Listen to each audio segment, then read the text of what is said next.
अस्सलाम वालेकुम। सो आज हम डिस्कस करने वाले हैं बैक्टीरियल सेल वॉल। तो बैक्टीरियल सेल वॉल जैसे कि हमने पहले भी डिस्कस किया हुआ था कि ये इसेंशियल कंपोनेंट है बैक्टीरियाज का, और ये आउटर मोस्ट जो है लेयर है वो होती है। ठीक है, तो हम जैसे हमारे पास हमारे सेल्स में प्लाज्मा मेम्ब्रेन होती है आउटर मोस्ट लेयर, तो इनमें प्लाज्मा मेम्ब्रेन तो होती है, लेकिन उसके भी आउट जो है वो हमारे पास क्या आएगी, सेल वॉल। तो ये इनकी जो है वो ये जो येलो कलर में शो हो रही है, ठीक है, दिस इज साइटोप्लाज्मिक मेम्ब्रेन। ठीक है, this is cytoplasmic membrane and this blue colour is cell wall. ठीक है, तो साइटोप्लाज्मिक मेम्ब्रेन या प्लाज्मा मेम्ब्रेन के आउटसाइड पे एक और वॉल जो है, एक और कवरिंग प्रेजेंट होती है बैक्टीरिया में, विच इज सेल वॉल। ठीक है, तो ये ऑलमोस्ट हर बैक्टीरिया में प्रेजेंट होती है, ग्राम पॉजिटिव हो ग्राम नेगेटिव हो, सब में होगी, लेकिन एक सिर्फ स्पेशी है which is the mycoplasma species, उसमें जो है वो सेल वॉल नहीं होती, बाकी सब में होती है। तो अब हम डिस्कस करते हैं कि बैक्टीरियल सेल वॉल फॉर्म किन किन चीज़ों से होती है, उसकी कंपोजिशन क्या है। ठीक है, तो जो सेल वॉल है इसको हम पेप्टाइडोग्लाइकन लेयर भी कहते हैं, या इसको म्यूरिन भी कहा जाता है। अब वो देखते हैं कि वो इसको क्यों कहते हैं, क्योंकि ये जो है वो शुगर से बनी हुई है और प्रोटीन से बनी हुई है। तो protein peptides and sugars are known as also glycan, so this is known as peptidoglycan layer. ठीक है, इन डिफरेंट प्रोपोर्शन। ठीक है, वो अभी हम डिस्कस करेंगे कि कितनी पोर्शन में जो है इसमें शुगर है और कितने इसमें प्रोटीन्स के पोर्शन है। ठीक है, अभी हम इसका डिस्कस करते हैं कि इसकी इम्पोर्टेंस क्या है सेल वॉल की। ठीक है, बैक्टीरियाज को क्यों ज़रूरत है सेल वॉल की, जबकि उनमें जो है वो हमारे पास सेल मेम्ब्रेन तो है। ठीक है, तो ये क्या करवाती है कि इनको बैक्टीरियाज को रिजिड सपोर्ट प्रोवाइड करती है। ठीक है, क्योंकि वो जब ऐसे इन्वायरमेंट्स में होते हैं जो उनके लिए फेवरेबल नहीं होते, ठीक है, तो वो उनको सपोर्ट प्रोवाइड करती है, उनको रिजिडिटी प्रोवाइड करती है और उनको स्ट्रेंथ प्रोवाइड करती है, ताकि वो उस इन्वायरमेंट से फाइट कर सकें। Is important to maintaining the characteristic shape of the cell. ठीक है, अब हर बैक्टीरिया का अलग शेप होता है, जैसे कॉक्सेस होते हैं, कुछ बेसिलाई होते हैं, कुछ स्पाइरोकीट्स होते हैं, तो उनके डिफरेंट डिफरेंट शेप बनाने में भी इसी लेयर की जो है वो कंट्रीब्यूशन होती है। कौन सी वाले की, पेप्टाइडोग्लाइकन या सेल वॉल की। उसके बाद allow cell to withstand media of low osmotic pressure such as of water. अब इसकी क्या मतलब है कि जो बैक्टीरिया का इनर साइटोप्लाज्म है, ठीक है, जो इनर फ्लूइड है बैक्टीरिया का, ठीक है, वो हाइपर ऑस्मेटिक होता है नॉर्मली। ठीक है, तो उसमें सॉल्ट्स जो है वो ज़्यादा होते हैं, हाई होते हैं, और अगर उनको ऐसे फ्लूइड में डाला जाए, उनको ऐसे फ्लूइड में रखा जाए जो हाइपोटोनिक हो, ठीक है, नॉर्मली जो हमारे बॉडी के फ्लूइड है वो आइसोटोनिक होते हैं, लेकिन बैक्टीरिया के लिए वो हाइपरटोनिक होते हैं। क्यों? क्योंकि बैक्टीरिया का जो अंदर का खुद का एनवायरनमेंट है वो हाइपर ऑस्मोटिक है, तो उसके हिसाब से जो हमारे बॉडी फ्लूइड्स हैं, जो उसके होस्ट के बॉडी फ्लूइड्स हैं, वो उसके लिए हाइपोटोनिक होते हैं। तो अब अगर ये सेल वाल इसके पास नहीं हो तो क्या होगा, जो फ्लूइड है हाइपोटोनिक वाला वो हाइपर की तरफ मूव करना शुरू कर देगा, और क्या होगा फिर, ये जो सेल है वो स्वेल अप हो जाएगा और बस्ट अप हो जाएगा। ठीक है, तो इससे बचाने के लिए अल्लाह ताला ने इसको क्या दिया है, पेप्टाइडोग्लाइकन की एक लेयर दी है। ठीक है, जो इसको ऑस्मोटिक बस्ट से बचाती है, वो वाटर को अलाउ नहीं करती कि वो अंदर चला जाए सेल में और सेल को स्वेल अप करवा दे और बस्ट करवा दे। ठीक है, तो इसकी ये भी एक इम्पॉर्टेंट है। उसके अलावा ये बाइनरी फिशन में जो है वो हेल्प करती है बैक्टीरिया की, जो कि बैक्टीरिया की ग्रोथ के लिए, इसकी मल्टीप्लिकेशन के लिए बहुत इंपॉर्टेंट होता है।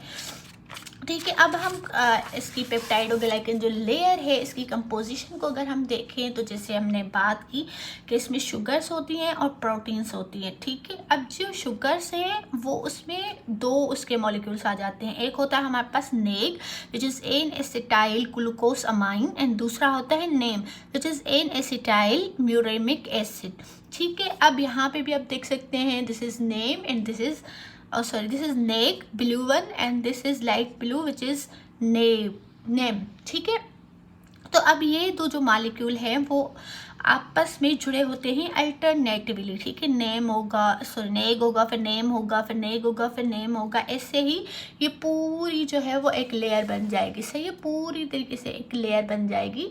तो इस इससे क्या होगा कि ये एक बैक बोन क्रिएट करेंगी, ठीक है। Back bone for the peptidoglycan layer, वो क्या होते हैं, शुगर मॉलिक्यूल्स होते हैं, जो कि कौन कौन से हैं, नेग एंड नेम।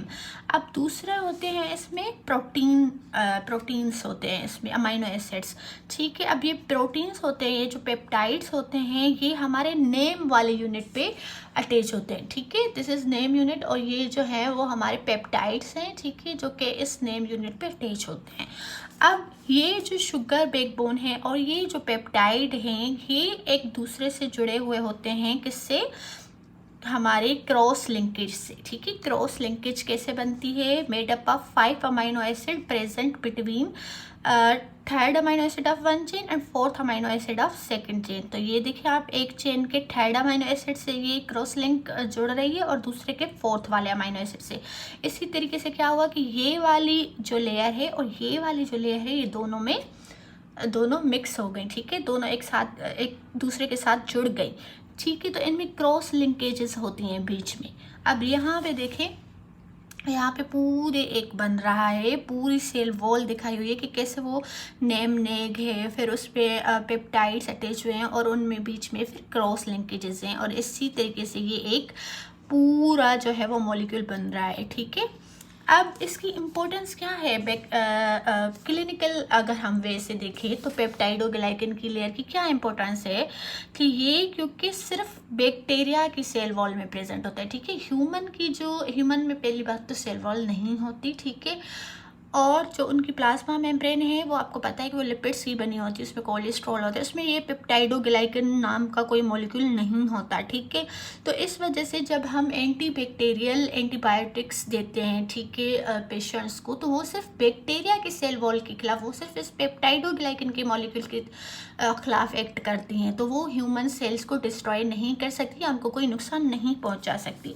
और दूसरी बात इसमें क्या होगा कि जो ड्रग्स होती हैं सच एज पेनिसिलिन, सेफेलोस्पोरिन और वेंकोमाइसिन वगैरह जो भी हैं, ये इनहिबिट करती हैं सिंथेसिस ऑफ पेप्टाइडोग्लाइकन की। तो वही बात होगी कि ये सिर्फ बैक्टीरिया की जो सेल वाल के लिए जो पेप्टाइडोग्लाइकन बन रहा है उसको इनहिबिट करेंगी, लेकिन ह्यूमन्स पे इसका कोई इफेक्ट नहीं पहुंचेगा, ठीक है। अब लाइसोजाइम्स जो हमारे, आपको पता है कि ह्यूमन के टीयर्स में होते हैं, म्यूकस में होते हैं, सलाइवा में होते हैं।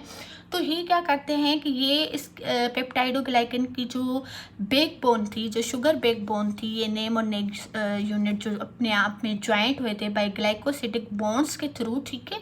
तो इनको ये जो हमारे लाइसोजाइम्स होते हैं, जो हमारे टीयर में सलाइवा में होते हैं, वो इनको ब्रेक डाउन करते हैं बीच में, ठीक है, ऐसे ब्रेक डाउन कर देते हैं, तो ये अलग अलग हो जाते हैं। अब ये अलग अलग हो जाएंगे तो फिर क्या होगा कि ये जो बैक्टीरियल सेल वॉल है वो उस तरीके की रिजिडिटी प्रोवाइड नहीं कर सकेगी, सपोर्ट प्रोवाइड नहीं कर सकेगी, और जो फ्लूइड है वो फिर बैक्टीरिया के अंदर मूव कर जाएगा और बैक्टीरिया स्वेल अप हो जाएगा और बस्ट हो जाएगा, और इसी तरीके से हमारी नेचुरल इम्यूनिटी हमें मिल जाएगी, ठीक है। अब हम बात करते हैं डिफरेंट बैक्टीरियाज की सेल वाल का, जैसे cell wall of the gram positive bacteria and cell wall of the gram negative bacteria. इनमें क्या डिफरेंस है? अब जो ग्राम पॉजिटिव बैक्टीरिया की सेल वाल है ये मेडअप ऑफ है पेप्टाइडोग्लाइकन की 50%, ठीक है। जो अभी हमने डिस्कस किया ना पेप्टाइडोग्लाइकन, वो सिर्फ इसमें 50% होगा और 50% टिकोइक एसिड होगा, ठीक है। टिकोइक एसिड के जो फाइबर्स हैं वो लोकेटेड होते हैं outer layer of the gram positive cell wall and extend from it. ये देखिए आप, ये कुछ फाइबर्स जो हैं वो इस पेप्टाइडोग्लाइकन की लेयर से बाहर निकल रहे हैं, ठीक है। इसको हम कहेंगे टिकोइक एसिड, और ये ग्राम पॉजिटिव की सेल वॉल में हमें मिलते हैं, ठीक है। तो ग्राम पॉजिटिव की सेल वाल की अगर हम बात करें तो उसमें क्या होगा, 50% उसमें पेप्टाइडोग्लाइकन होगा और 50% टिकोइक एसिड होगा, ठीक है। अब इस टिकोइक एसिड की क्या इंपॉर्टेंस है? ये टिकोइक एसिड जो है वो बैक्टीरिया की अटैचमेंट में, उसके अडहेरेंस में उसकी हेल्प करवाता है। उसके अलावा ये जो है पैथोजेनिक फैक्टर है, ठीक है। पैथोजेनिक फैक्टर यानी कि ये इंड्यूस कर सकता है सेप्टिक शॉक को, ठीक है। और उसके अलावा ये एंटीजेनिक है, यानी कि हमारी जो इम्यूनिटी है, इम्यून सिस्टम है, वो इसको आइडेंटिफाई करेगा और इसके खिलाफ जो है वो एंटीबॉडीज़ बना सकता है, ठीक है। और ग्राम नेगेटिव जो बैक्टीरिया हैं उनमें टिकोइक एसिड नहीं होता, ठीक है, ये सिर्फ ग्राम पॉजिटिव में होता है। अब जो है वो हम ग्राम नेगेटिव जो बैक्टीरिया है उसकी देख लेते हैं सेल वॉल। तो उसकी जो सेल वॉल में जो पेप्टाइडोग्लाइकन है वो सिर्फ 5 to 10% होता है, ठीक है। जैसे ग्राम पॉजिटिव में कितना था, 50% था, लेकिन इसमें 5 to 10% होगा, सही। उसके बाद इसकी और एक आउटर मेम्ब्रेन होती है, ठीक है। पहले सेल मेम्ब्रेन हो गई, फिर सेल वॉल हो गई जो कि पेप्टाइडोग्लाइकन की लेयर थी। उसके बाहर एक और लेयर होती है ग्राम नेगेटिव के पास, ठीक है। तो वो किससे बनी होती है, वो लिपिड से बनी होती है और वो 80 to 90% होती है। तो जो पेप्टाइडोग्लाइकन वाली लेयर होती है वो बिल्कुल पतली सी होती है, जैसे यहाँ पे पिक्चर्स में शो हुआ है, ठीक है। जैसे ये ग्राम पॉजिटिव है और ये इसकी पेप्टाइडोग्लाइकन की लेयर है, आप इसकी थिकनेस देखें कितनी ज़्यादा है। और ये ग्राम नेगेटिव वाला बैक्टीरिया है और इसकी पेप्टाइडोग्लाइकन की लेयर की थिकनेस देखें, बिल्कुल ये थिन है, ठीक है। तो इसके बाद फिर ये पेप्टाइडोग्लाइकन लेयर आई और उसके बाद जो है फिर एक और लेयर है जो कि इसको आउटर मेम्ब्रेन लेयर कहा जाता है। और इन दोनों के बीच में जो ये स्पेस है इसको पेरिप्लाज्मिक स्पेस कहा जाता है, सही है। और उसके बाद कुछ बैक्टीरियाज होते हैं जिनमें कैप्सूल होता है, पॉजिटिव में भी हो सकता है, नेगेटिव में भी हो सकता है, लेकिन कैप्सूल इज़ नॉट एसेंशियल, वो किसी बैक्टीरिया में होगा प्रेजेंट, किसी में नहीं होगा, ठीक है। अब आउटर मेम्ब्रेन के बारे में थोड़ा डिस्कस करते हैं ग्राम नेगेटिव की, कि वो 80 to 90% made up of lipopolysaccharide, ठीक है, जो कि only on gram negative bacteria में हमें मिलेगा। और एक बैक्टीरिया है ग्राम पॉजिटिव का which is known as Listeria monocytogenes, ठीक है, जेनेस, ठीक है। उसमें जो है वो हमारे पास ये जो है वो आउटर मेम्ब्रेन होती है, बाकी ऑलमोस्ट ऑल ग्राम पॉजिटिव बैक्टीरिया में कोई आउटर मेम्ब्रेन नहीं होती। अब ये जो लाइपोपॉलीसेकेराइड है जिससे ये हमारी आउटर मेम्ब्रेन बनी हुई है, उसमें बेसिकली 3 कंपोनेंट्स होते हैं। एक होता है ओ एंटीजन, एक होता है कोर ओलिगोसेकेराइड और एक होता है लिपिड ए, ठीक है। यहाँ पे अगर हम देखें तो ये है हमारे पास ग्राम नेगेटिव की सेल वॉल, ठीक है। ये हमारे पास ग्राम नेगेटिव की सेल वॉल और इसमें हम देखें तो क्या क्या हमें मिलेगा। ये हमारे पास ओ एंटीजन है, ठीक है, ओ एंटीजन है, और ये लिपिड ए है, और ये कोर ओलिगोसेकेराइड है, ठीक है। कोर ओलिगोसेकेराइड, लिपिड ए हो गया हमारे पास और ओ एंटीजन हो गया, ठीक है, ये जो इससे बाहर निकल रहे हैं।